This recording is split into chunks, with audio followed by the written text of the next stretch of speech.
राम राम राम राम राम राम राम राम राम नारायण नारायण। संबंध। पूर्व श्लोक में भगवान ने विषयों से विरक्त पुरुष को अक्षय सुख की प्राप्ति बताई है। अब विषयों से विरक्ति कैसे हो, इसका आगे के 22वें श्लोक में विवेचन करते हैं। ये हि संस्पर्शजा भोगा दुःखयोनय एव ते आद्यन्तवन्तः कौन्तेय न तेषु रमते बुधः। क्योंकि हे कुंती नंदन, जो इंद्रियों और विषयों के संयोग से पैदा होने वाले भोग हैं, सुख हैं, वे आदि अंत वाले और दुख के ही कारण हैं। अतः विवेकशील मनुष्य उनमें रमण नहीं करता। व्याख्या। ये ही संस्पर्शजा भोगः। शब्द, स्पर्श, रूप, रस और गंध, इन विषयों से इंद्रियों का राग पूर्वक संबंध होने पर जो सुख प्रतीत होता है उसे भोग कहते हैं। संबंध जन्य अर्थात इंद्रिय जन्य भोग में मनुष्य कभी स्वतंत्र नहीं है। सुख, सुविधा और मान बढ़ाई मिलने पर प्रसन्न होना भोग है। अपनी बुद्धि में जिस सिद्धांत का आदर है, दूसरे व्यक्ति से उसी सिद्धांत की प्रशंसा सुनकर जो प्रसन्नता होती है, सुख होता है, वह भी एक प्रकार का भोग ही है।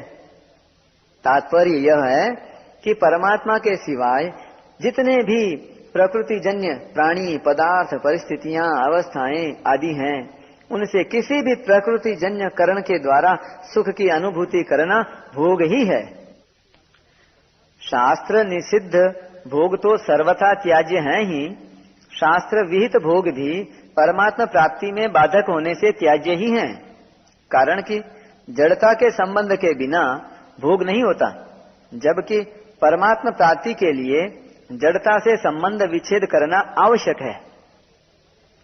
आद्यंतवंतः, संपूर्ण भोग आने जाने वाले हैं, अनित्य हैं, परिवर्तनशील हैं।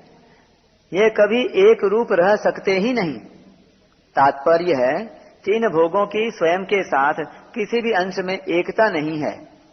भोग आने जाने वाले हैं और स्वयं सदा रहने वाला है। भोग जड़ हैं और स्वयं चेतन है। भोग विकारी हैं और स्वयं निर्विकार है।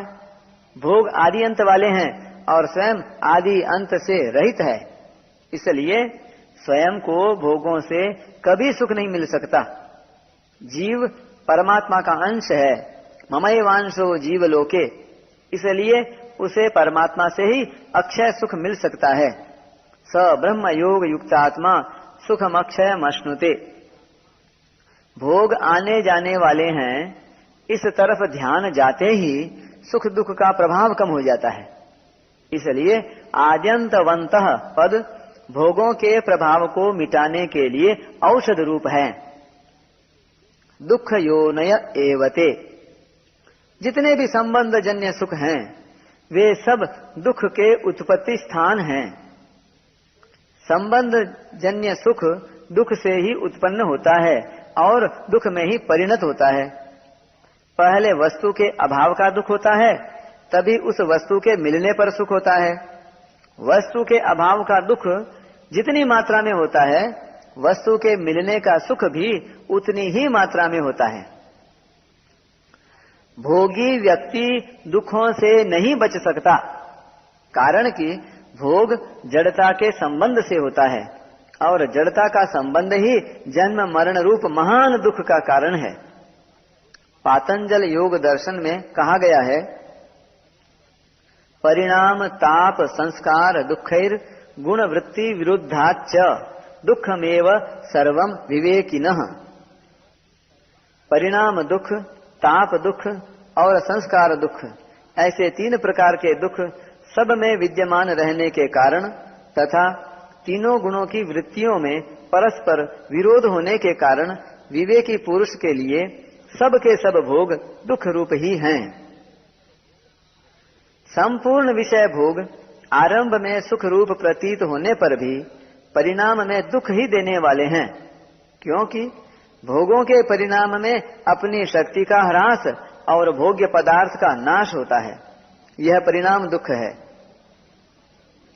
दूसरे व्यक्तियों के पास अपने से अधिक भोग देखने से, अपने इच्छानुसार पूरे भोग न मिलने से, भीतर भोगों की आसक्ति होने पर भी भोग भोगने की सामर्थ्य न होने से तथा प्राप्त भोगों के बिछुड़ जाने की आशंका से भोगों के पास रहते हुए भी हृदय में संताप रहता है।